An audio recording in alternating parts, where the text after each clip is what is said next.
We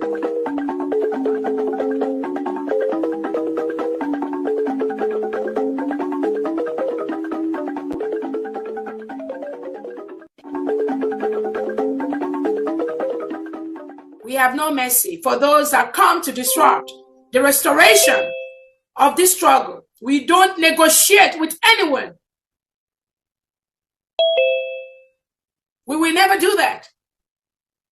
Because when you do things like that, you encourage the same thing to be inside the government, and they will continue to do what they are doing. There's an added that says,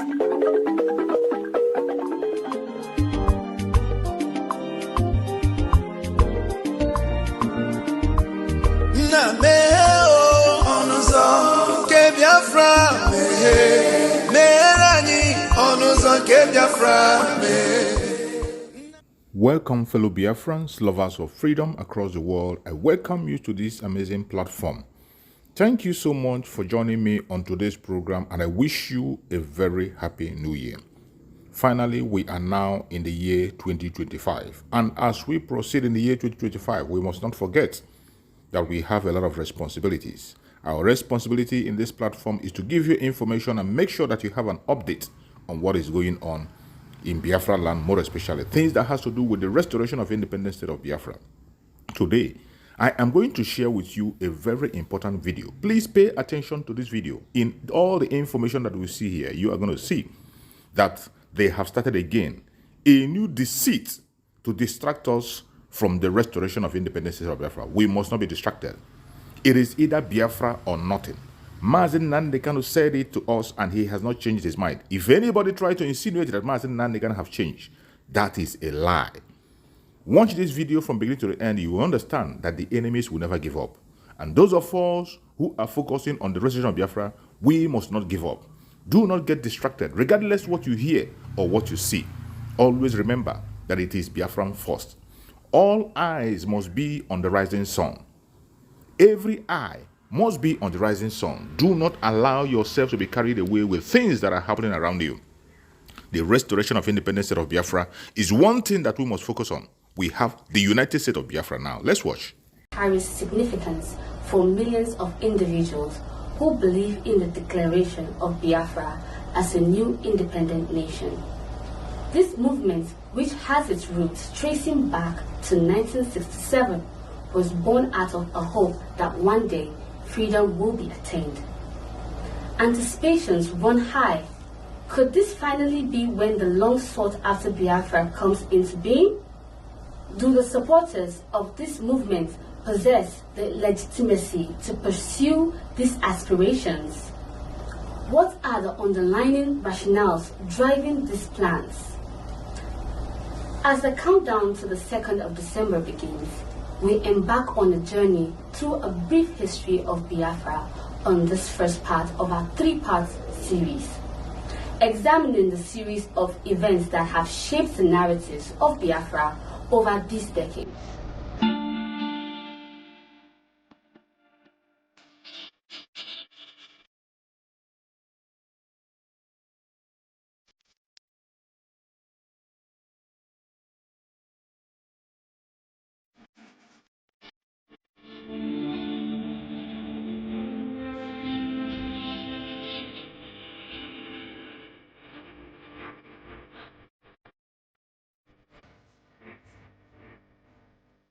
Hi, welcome to Let's Talk About It, and today I am with Ms. Grace, and we'll be discussing the impact and the history of Biafra so far.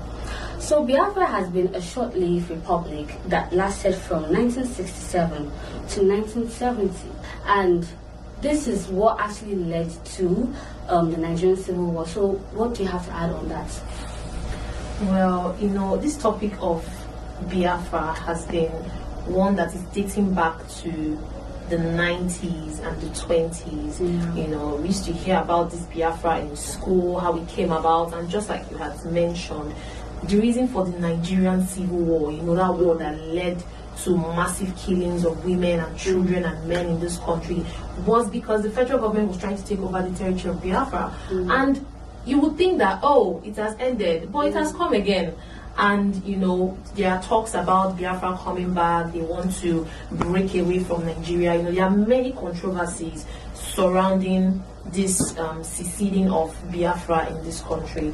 And then you would even be scared. I think some persons are scared because, just like you had mentioned again, the beginning of the Nigerian civil war was because of this Biafra. So what will happen now if they eventually break out? Because I like to think the war is between the Hausas and the Igbos. And then again, what are they dragging? What is the reason for this? I think the youths in Kaduna, they want to drive away the Igbos. They don't want the Igbos in their territory, so they want them to leave and all of that. And then the Igbos, on their own end, they feel oppressed. Dating back to the first coup, the first and the second military coup, the Igbos feel oppressed. They feel they have killed a lot of their people, and they just want to be on their own. So lastly on that point you're trying to make, one of the reasons, one of the purposes that was given said that the Biafra actually wanted to separate from Nigeria because they felt oppressed. After the independence in Nigeria, there was a demarcation of regions. We know the House of Fulani in the north, we know the Yorubas in the west, and then the Igbo. But you know how the Igbo people can be. They were travelers. You could find them everywhere, and they were doing their businesses in the north. So there was like an oppression they felt during while being in the north. We have examples like the crisis that happened in Jos in 1945, which led to the killings of the Igbos, and families, their children, mothers were on the street, dead bodies on the street. So do you actually agree that actually these are the things that shaped to the forming or to the idea of wanting to actually break away from Nigeria? People think differently. So people have different reasons why they feel the Igbos want to actually, segregate themselves and have their own country. So let me just highlight some of the reasons. Some people think people are intimidated by the Igbos. The Igbo culture, they are business minded.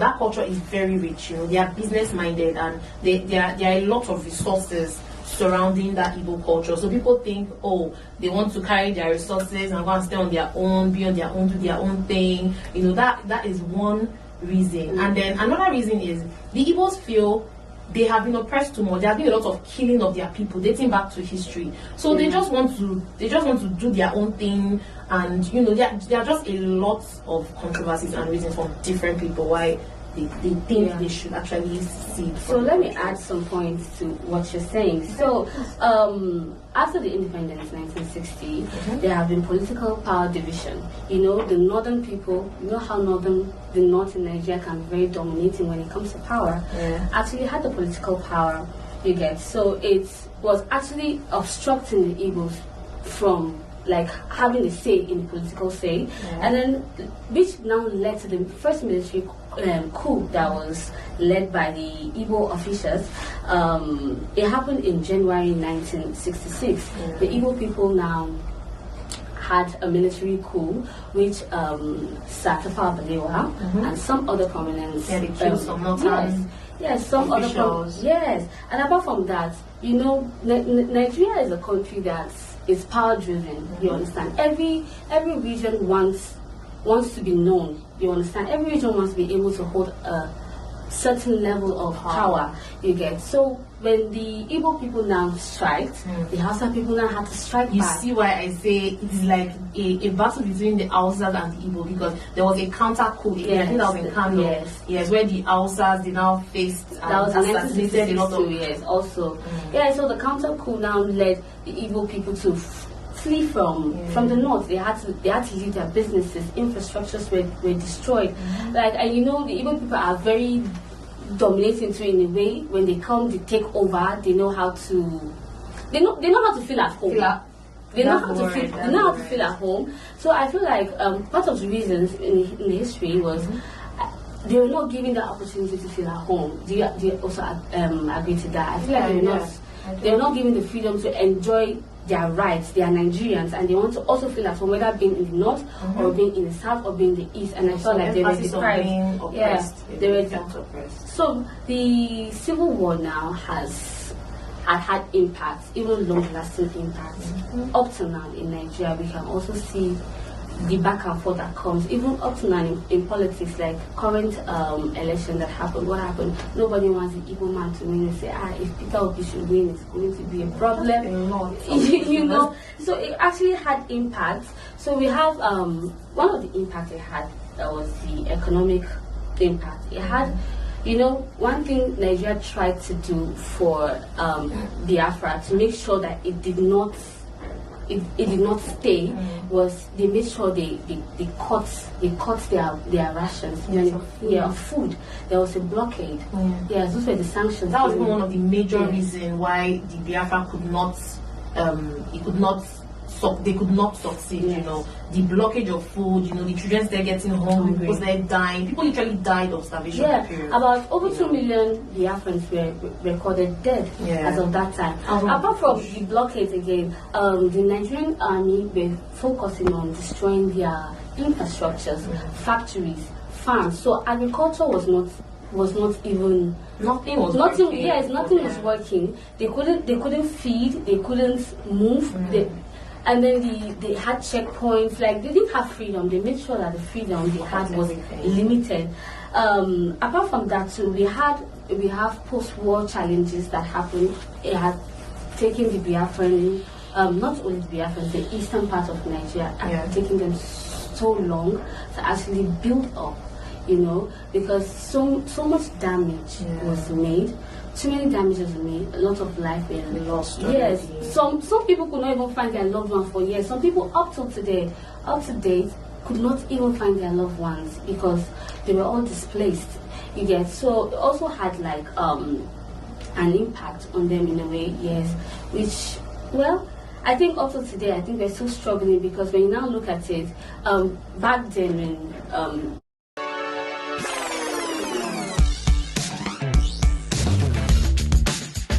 different tribes were all living together in peace, that created a demarcation now in society. We mostly see that, yes, the Igbos are highly yes, that's the word, the segregation. You only find the Igbo people in certain place, and then even in north there are some areas that the Igbos cannot live in. So I think that's also like it's also lashing on them. So basically that's just what has been going through, like in the history of Biafra.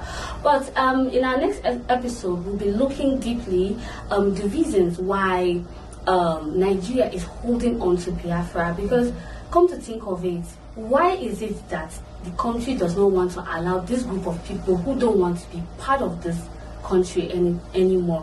Why can't they just allow them to move? So, well, if you're still interested, you can tune in next week and get to find out reasons why we are still holding tight to the eastern part of Nigeria. I'm sorry, Abby, just before we go, I think it's going to be a very interesting one to watch. Like, it's something we all anticipate to know how they are going to do. Because if you know, it's not provided in the constitution that they can actually separate. There's no provision for that in the constitution unless they want to start amending, doing amendments and all of that. I know the process is tedious, So we're looking forward to it actually. We'll be looking forward to discuss it, and we're going to see the factors and reasons why we are still holding tight to the eastern part of Nigeria. So, well, don't forget to tune in next week, same time, and don't forget to like, share, and drop your comments.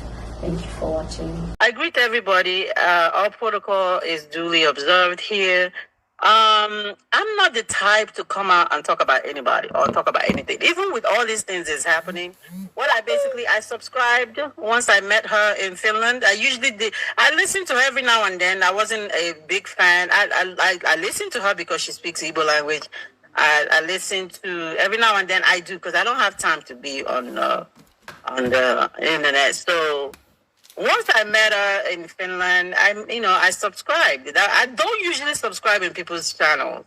I subscribed. I started, watching because I thought she did a great. And then when we came back with all the saga, I thought she did great. She debunked, what they tried to do. Our government. She was standing for the government. That was why I subscribed. Actually, that during that time.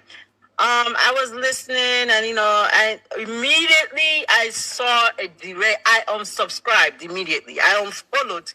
This is me. I am here only for Biafra, guys. Honestly, when you are fighting my effort, because I know I've fought. You see this thing, Dr. Aggie has said. If it wasn't because I want this thing so bad, I'm not the type. Let me just say, I'm not saying praising myself to be so sophisticated or anything like that. I am not. I'm not a me him Peter. In once I see that he Peter Walla, I'm gone. This is not me. I don't like to drag anybody. I don't want anybody to drag me. I don't have time for that. All this saga and stuff. I remember when I started this thing, this was the same behavior people started. Once they see a brother, they want to come against, everybody talk about them. The topic will be about that person. Everybody will come and talk about so many things about that individual. I don't like that. I don't do that. And this our sister started to talk about our government that just 3 months or less than that.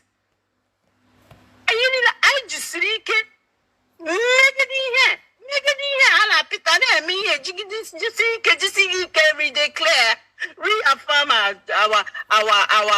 our nation. Instead of we should really take care of this our baby. We are here suffocating our baby. What is all this? I was disappointed about that. I don't have anything against her as a person. I love her. I have no thing against her. And forgiveness, it's about time that we have to start teaching people. Yeah, we'll forgive her. She's our sister. But you can't go against the whole, we are a nation, for goodness sake. Biafra is not for Mazi Nnamdi Kanu. Biafra is not for Dr. Ogorereza or our Prime Minister or me or anybody. It is for all of us. Are you kidding me? Why is it people doing this like open or game? If it's not for me, government, when I heard those voice notes, I was like, hey, well, this woman is trying to bully our DPM. Who do you think you are? Hey, who do you think you are? How can you try to bully this woman? Are you joking me? You cannot. You dare not. You don't even have the capacity. You have no authority.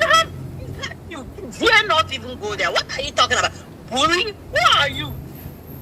You just have to be bullying this lady. If it is, I'll pull it down myself. Are you joking me? What is wrong with our people's self? What do you people think you are, self? Everybody working together to build our nation. But you think one person can just come and truncate what everybody has put so hard? Some of our leaders are still in detentions and in dungeons and questioning whatever they call it. People are still fighting for this thing. And you here think one person can come and derail what we're doing or destroy what we are doing? Are you joking me? Come on, guys. Honestly, if it's not because I desperately want Biafra, desperate, is I gotta get out of here. My children gotta get out of here.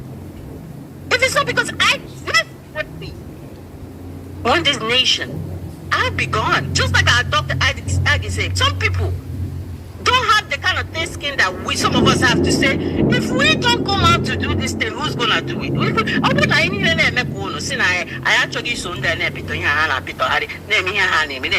So then who's gonna bring this? So we just have to suck it up. We just have to suck it up and come and do it. We have to, because if we don't do it, I know you get me. If we don't know who's gonna do it.